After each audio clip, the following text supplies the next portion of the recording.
Hello everyone, welcome back to my channel. Thank you so much for clicking on today's video. As you can see by the title, I want to discuss today postpartum depression and also give you guys a 4-month postpartum update. If you watched my labor and delivery vlog, you know that I just had a baby in June, and so I'm coming up on the 4-month postpartum mark, and so I felt like it was necessary to film this video. For some reason, this topic has been weighing very heavily on my heart, and I just feel like maybe I should record and film this just in case anybody, if one person decides to click on this video and take something out of it. I just figured it would be a good way to not only just express some things for myself, but in case somebody out there is going through the same thing.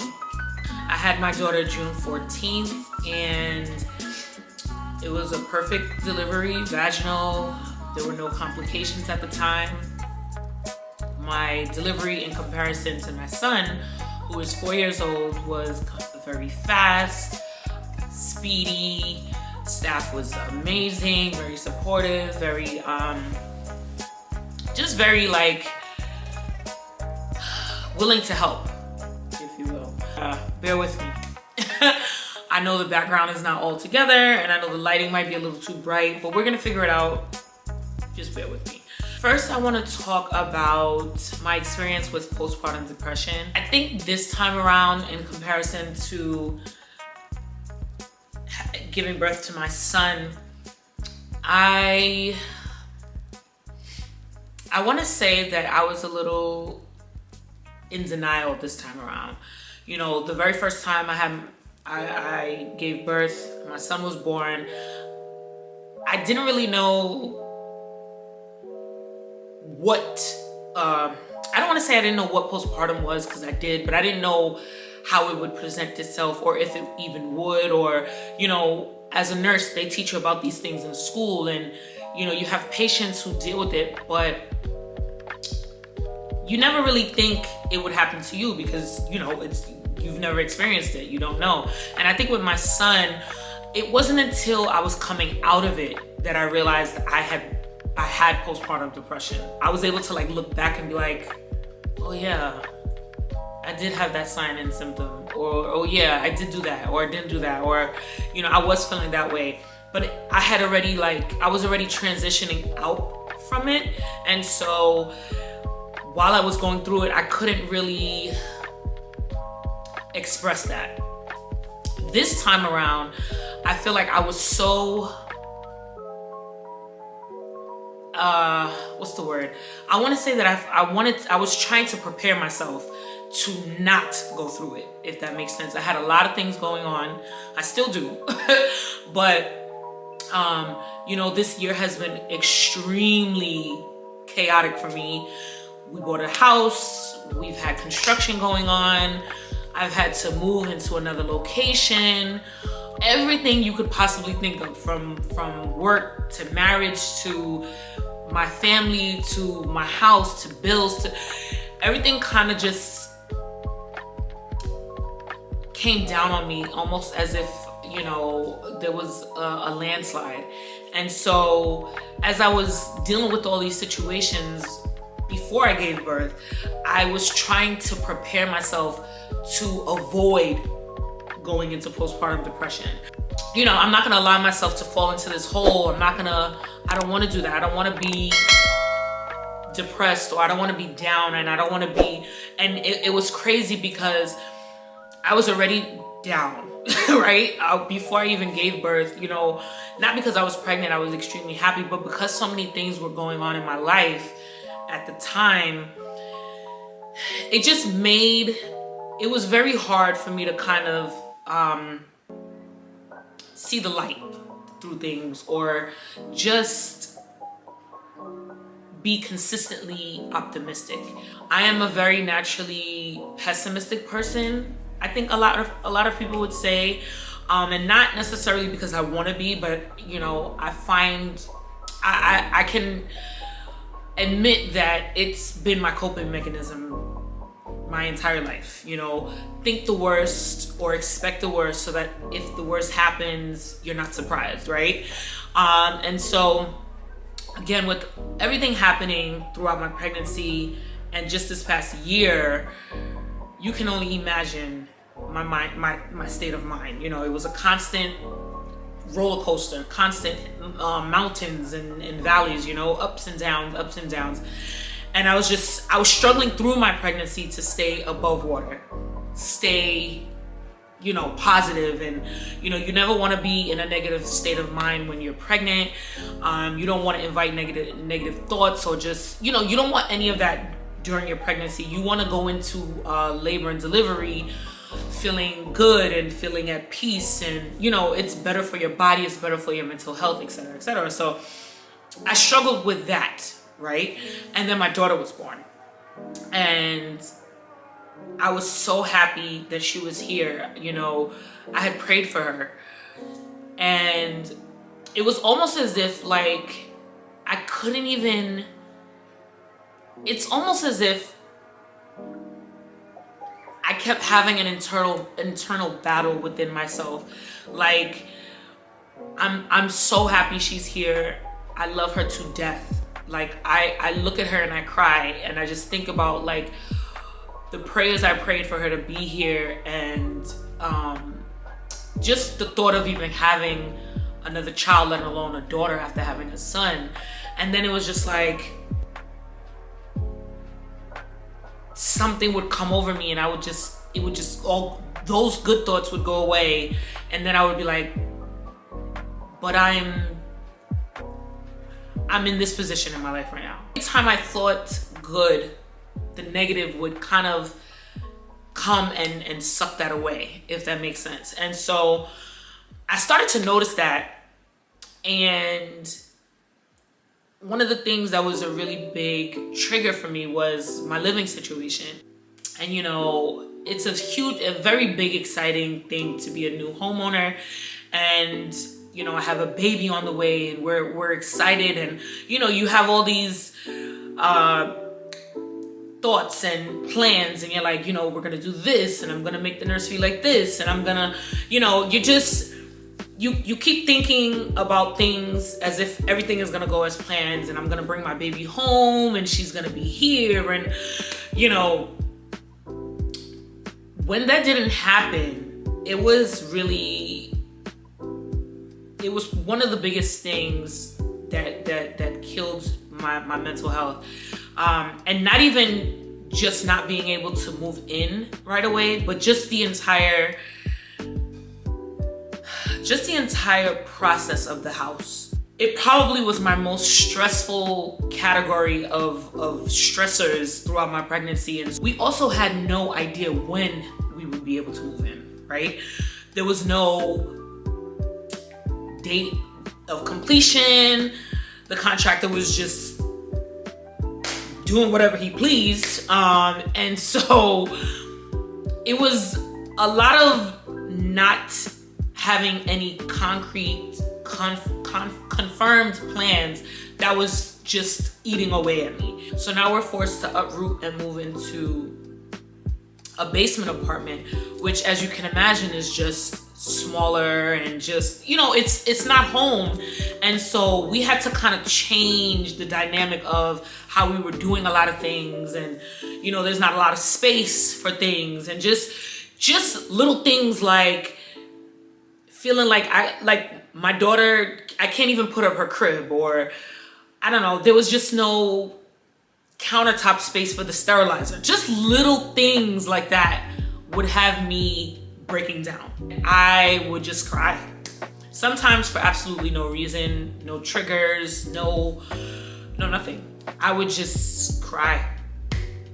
I noticed that certain topics or just thinking about certain things would just make me burst into tears. It would just make me sad. It would just really get me down. And then just always coming back to the house, always coming back to the living situation, always coming back to why is this happening? Always coming back to this isn't how it was supposed to be. There's also like feeling like, you know, once my husband went back to work, I just felt like I was doing everything. And it just was, it was insane. She didn't sleep at night, and I'm trying to get into a rhythm, or I want to get into a rhythm, but I can't because I'm sleep deprived. I was literally getting about 3 hours of sleep every 24 hours. And it was crazy. And you know, everybody's like, oh, sleep when she sleeps.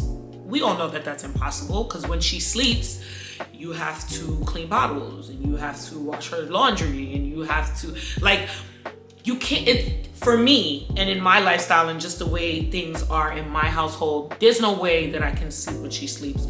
Not only that, I can't sleep if she's awake either. I have to make sure she's fully sleeping before I can allow my body to go to sleep. Always feeling like I did more. When it comes to a family of 2 active participating parents, 2 active and involved parents, I always just feel like the mothers do more. And that's not shade or anything to the father. I just feel like in most cases, we just have a certain way we like to do things, or it's just something about what's inside of us that is gonna go just a little bit extra.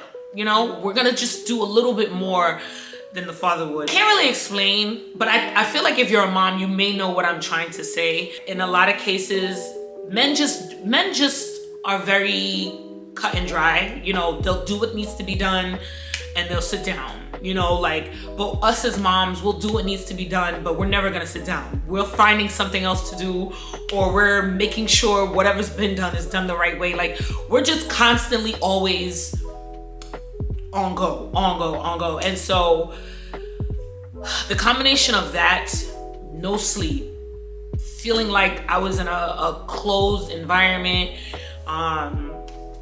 it was a lot. My son is 4 years old, and for 4 years, he's been the only child. My son went through a little bit of a transition period. I wanna say that it went by faster than I expected it to, but he did lash out, and he did, I don't wanna say he regressed, but he did try to, you know, he did a lot of things for attention, so that was stressing me out, and then just feeling like I wasn't giving him the right amount of attention was stressing me out. It was a lot. I say all of that to say I denied for a while that I was depressed, right? I denied the symptoms. I denied just what was going on, and I knew it. I was just like, I know this is happening, but like, I'm trying to fight against it. And then one day I was just like, I can't. And I just like, I forgot who I said it to, but I finally either texted or said it out loud that like, I'm depressed, right? I had to admit it to myself, because I knew like, if I kept denying it, it was just gonna get worse. I don't really handle depression and stress well at all. I never have. Like, it's very easy for me to get into a deep, dark hole, and I knew that I couldn't allow myself to do that, because I have 2 kids and a whole brand new baby that need me. That's easier said than done. I can tell you that right now, it's easier said than done. And so what started to happen was I would cope, I would maintain. You know, I'm a machine now. I'm not sleeping, I'm on autopilot, I'm drinking coffee 15 times a day, Red Bull coffee. Listen, that's the pattern of the day, baby. I am eating any and everything, all times of the day, all times of the night. I'm crying, I'm doing this, I'm doing that. Sometimes, a lot of the times to myself, nobody is even seeing me, but I become quiet. I don't talk as much, and now I just have a blank face. It's very hard to make me laugh. I complain a lot. I am very miserable. I'm very irritable, quick to argue, quick to cry. And I'm talking to you now because I'm able to reflect on the last few months.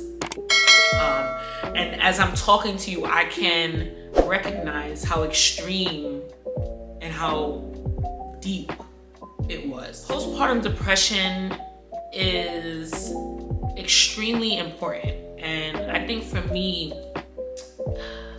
I don't want to get emotional, but I think for me, this time around, it really took a toll on me.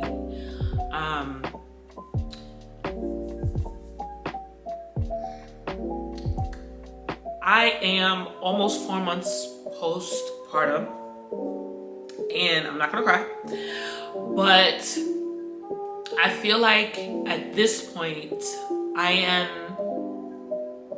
fully aware of what's been happening, and I am fully aware of what I need to do to start the transition out of it. And I just kind of feel the need to just tell that one person, like, if you are going through this, pray. It's hard for anybody else to understand how you feel, because obviously everybody around you is not pregnant or has just given birth. Just know that,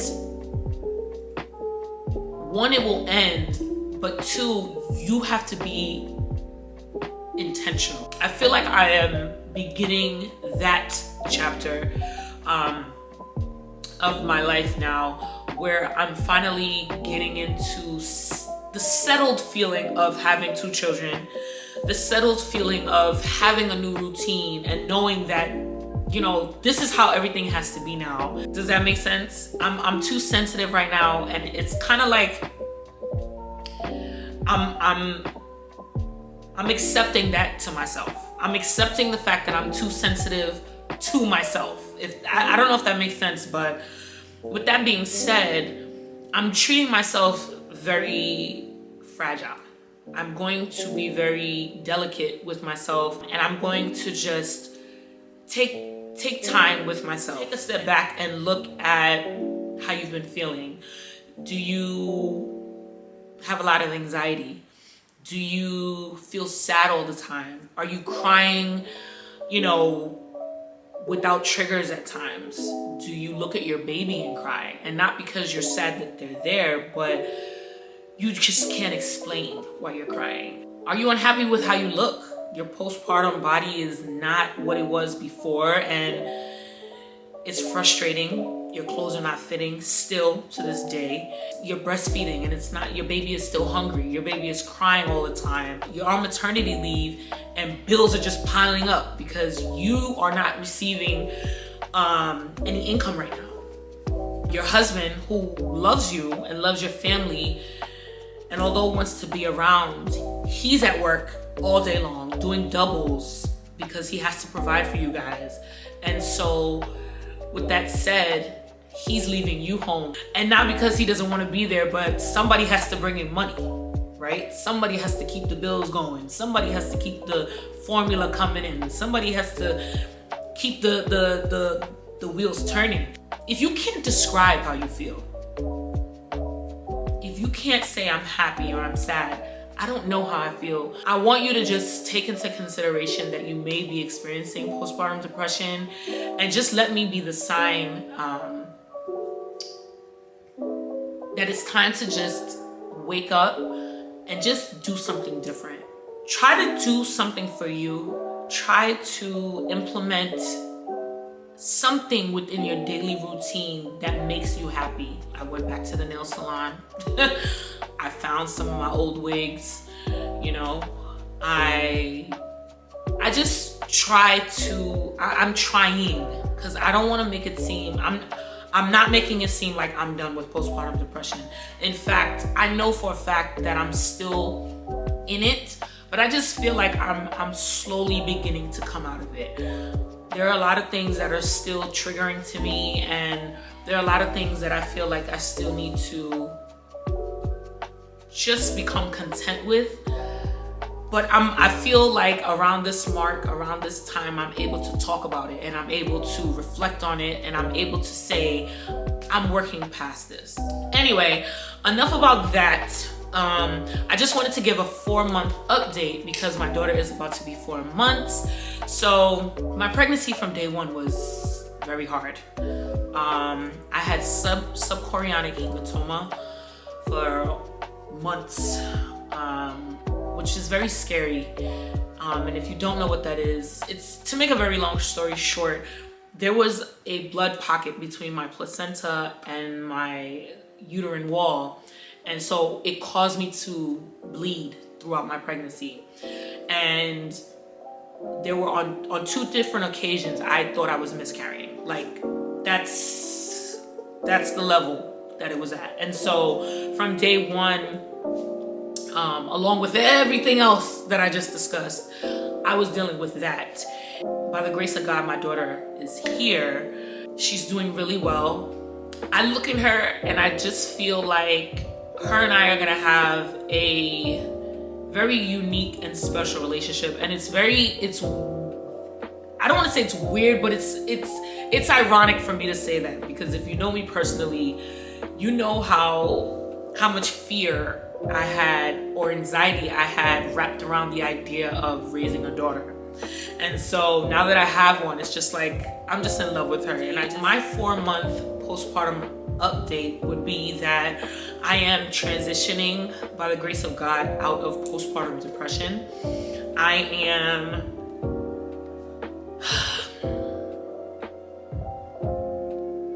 starting to pray again. I am going to get back to work very soon, by the grace of God. We'll be moved into this house before the end of the year. I'm going to start my weight loss journey very soon. And overall, I feel like my update for me as a mom, me as mommy, is just that I'm beginning to realize what has been happening, and I'm ready now to turn that around. I would love to come back to this very video and just maybe in a year's time and just see how I've grown and see how I feel and see what I've learned throughout this whole process. We have to be happy, and we have to be okay. There's no way we can be functional mothers and inclusive parts of our family if we are not okay. I have to learn that too. It's easier for me to tell you than to tell myself, and again, that's why I'm making this video. So I want to do it together as a team. If you're a mom, I would love for you to leave a comment. Let's talk about this in the comment section. If you did like something I said in this video, or if you would like to see just how my life continues to unfold and how I overcome this, I would love for you to stay. I want to genuinely thank you so much for clicking on this video. Thank you for just giving me a piece of your time. Please don't forget to like, comment, and subscribe. And I would love for you to return and watch another video. Thank you so much for your time, and thank you so much for watching. I'll see you guys in the next video.